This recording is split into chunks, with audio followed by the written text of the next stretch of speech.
name is Greg Bruce, and I am a CIRMMT member and postdoctoral scholar at McGill University. My research involves creating new musical experiences through the use of acoustic feedback. Most of you have experienced this before. Someone is on stage, speaking into a microphone, and at some point, they inadvertently walk in front of the speaker. This is the sound of acoustic feedback. It occurs when a frequency is caught in a cycle of continuous amplification between a microphone and a loudspeaker, which often results in a high-pitched ringing like we just heard. Feedback loops are often the product of a mistake. When a microphone is set too loud, is pointed towards, or placed too close to a loudspeaker. Acoustic feedback can occur in any situation that involves the amplification of acoustic sound sources. Despite the risks, musicians from psychedelic rock icon Jimi Hendrix to sound art pioneer Alvin Lucier have been fascinated with this fundamental sound of electronic music. I'm engaged in research creation that expands the expressive capabilities of the saxophone by adding acoustic feedback to its sonic arsenal. To accomplish this, I'm developing a kit that transforms a regular saxophone into a feedback saxophone. To create and control acoustic feedback using the saxophone, you need four things: a saxophone, a microphone, some audio processing, and a powered loudspeaker. To start, I put this tiny electret microphone capsule deep inside the bell of my saxophone, which is held in place by this ring. The sound captured by the microphone passes into hardware I designed and programmed.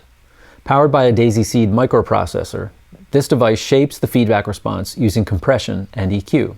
I control the volume of the feedback with two trill flexes.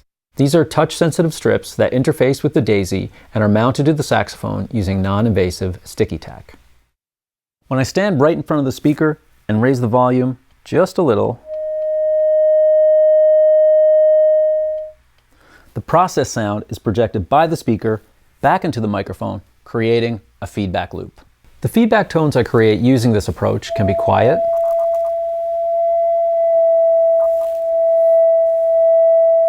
or abrasive.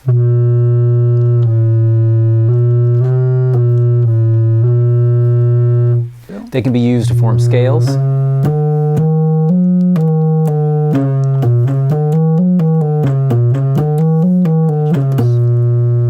or arpeggios.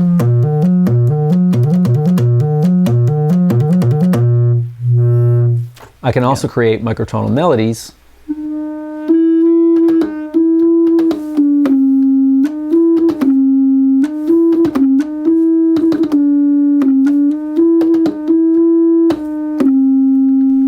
or complex multiphonics. Ooh.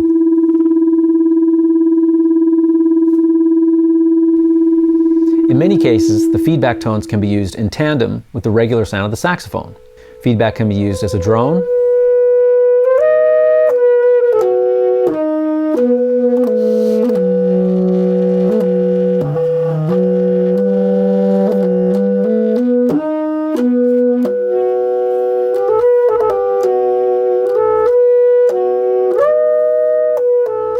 or to harmonize.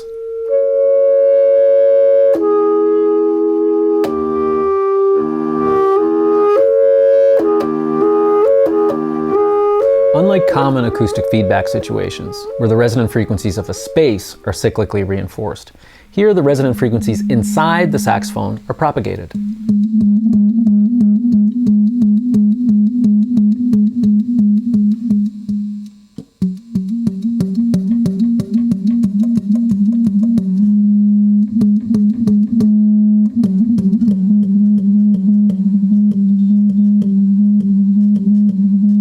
In effect, the saxophone becomes the room, acting as a resonating chamber that induces feedback tones, which can be manipulated by moving the keys on the instrument itself.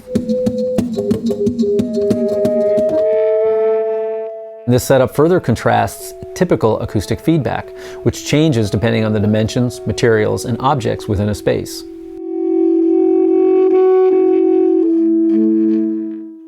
When I stand next to the speaker, I ensure that the feedback notes I produce are the same every time, no matter where I set up.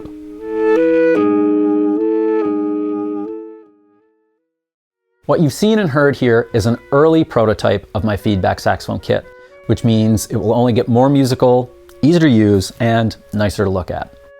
Once the kit reaches a point of stability, I'm going to work with other composers to write pieces for feedback saxophone, which I will record and perform. While this research is with the tenor saxophone, eventually I'll develop kits for other saxophones as well as other woodwinds. This is in pursuit of showing the expressive power of feedback combined with the saxophone, turning what is typically a mistake into music, with the ultimate goal of feedback saxophone flourishing in the broader musical landscape. If you'd like to hear what I've done with feedback so far, you can follow links here or in the description. You can also follow my journey through this research on my website or on social media. Thanks for watching.